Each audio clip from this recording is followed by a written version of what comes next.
Hi everyone, it's Peter Frank here. I want to take you through my setup for the ride that's coming up, and let's talk about nutrition. So first up, I'm gonna have to stop at regular intervals to try and get proper food. Most of my thing will be lining up, whenever there's petrol stations or hopefully some cafes. But obviously sometimes a cafe will be closed, there might be a public holiday and things aren't open, so I need to have some basics with me. So first up are my electrolyte tablets. I did a bunch of reading and research and found a brand that really works well with me. When things get kind of dire, I'll rely on the gels less for main sort of source of food, but it's more like if I've got a climb coming up like Macquarie Pass and I'm like, well, I'm gonna need some help to get up this, then I can go through some gels. And my other source is basically a couple of Cliff Bars. And if I just don't manage to find any good food, then this will kind of help carry me through. This is about 2 days supply of things. I figure that because I'll be stopping in major cities, I can find a local bike shop and just pick up whatever I can. So at the core of everything is obviously a jersey and bibs. So I absolutely love the Essential jersey. This one just fits like a second skin. It's just fantastic. There's no faffing about. It's got my pockets on the back. It fits everything in there. This is just perfect. So absolutely love that one. And the bibs, these are actually a race bib, but I don't know what it is about them. They feel fantastic. I can wear them all day. I haven't gone for some super ultra comfy kind of long distance. This feels great for me and I absolutely love them. So the bibs are a definite win for me. Looking at the base layer stuff, I think there's two kinds of people, the ones that have worn base layers before and the ones that haven't, and I'm a convert. I absolutely love the idea of a good base layer now, so I'll be wearing that one. I've got 2 pairs of socks.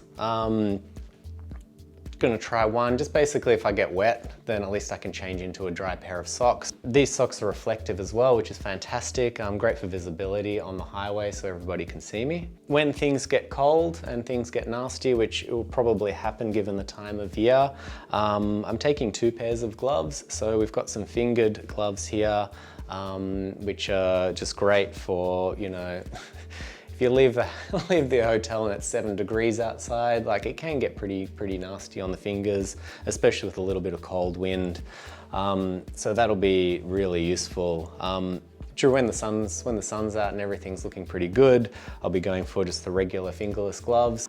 We've also got some leg and arm warmers as well. I didn't want to carry any extra bibs or anything, so I just figured some arm warmers and leg warmers are great for when it gets cold, and mainly to stop against the wind as well. A little bit of comfort. To top it all off, obviously you need some kind of rain jacket, so I'll be wearing this rain jacket, which is fantastic. Really good fit. It actually looks, again, pretty good off the bike. So I can wear that in the evenings. It packs down really nice and small.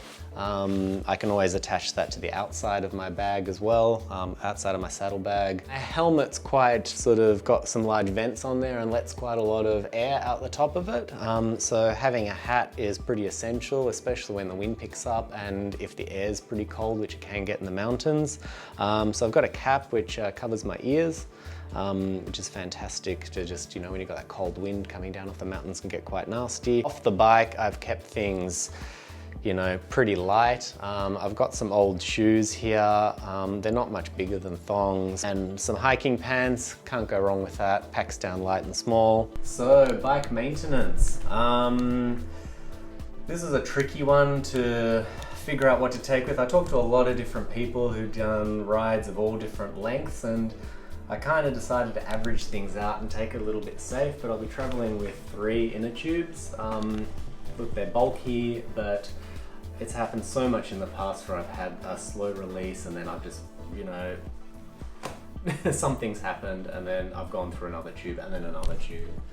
So I figure 3 tubes is okay. As soon as I do have one down, I'll buy another one at the next town that I go through. So I'll always be kind of traveling with 3 ideally.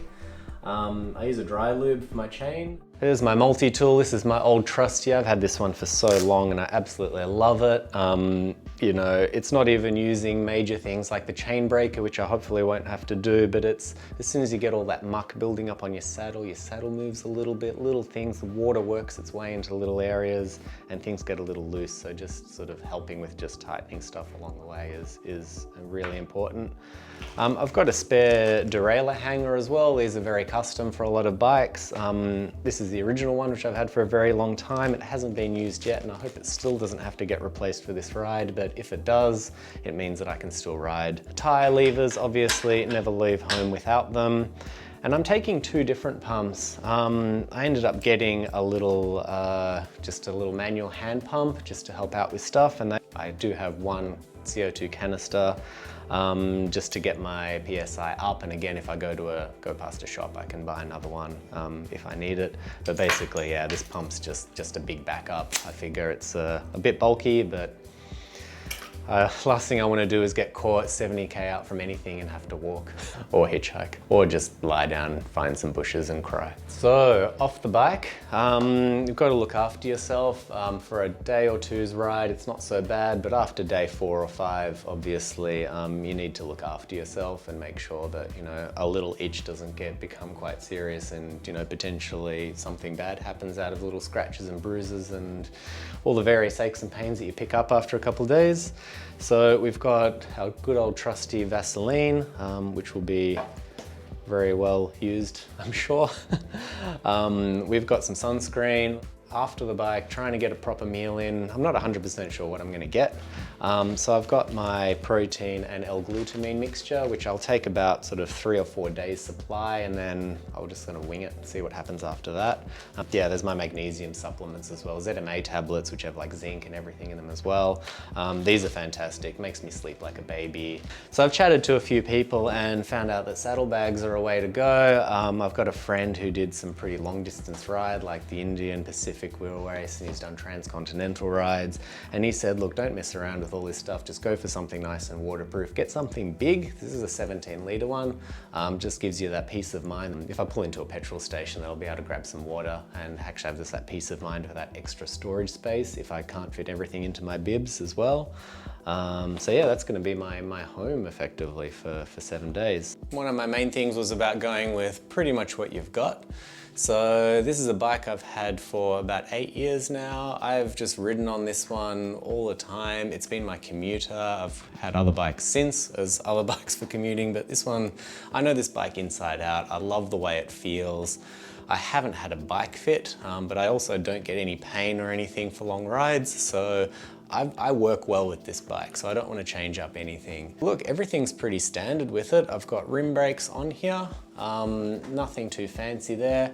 It is a decently light bike, I'll admit. It's got carbon wheels, so you've got your carbon brake pads and everything with it too. I actually got this bike for climbing mountains, doing some events in France a couple of years ago, and I've just always loved it.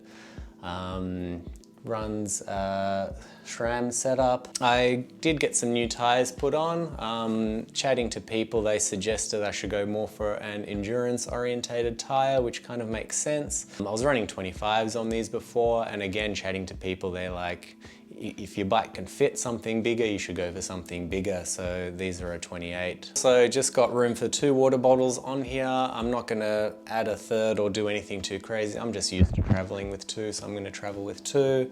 I've got my cadence sensor on here as well. Again, something I've been using for a long time. I'll be mounting a GoPro on the front here as well, if need be, and to make room for just any kind of room around the handlebar. I don't want anything to get too busy there, so I did get a little out front mount for my Garmin just to sort of push it out a little bit, and I've actually got a light mount underneath that as well. So yeah, this is my road bike. It's basically my standard road bike. It's something that I've been riding for a long time. It's something that I love, and it's something that I know, and I want to do this ride to show that you don't need to get customized, specialized gear to do some stuff. Like, what you have is enough. So that's it, that's my setup, that's all the stuff I'm taking. The ride's starting on the 1st of April, rain, hail, snow or shine. Please keep up to date with what's going on. You can follow Soomom on the Instagram page, Soomom Apparel. They'll be uploading videos and photos daily on what's going on. You can also subscribe to their newsletter and you can get your updates sent straight to your inbox.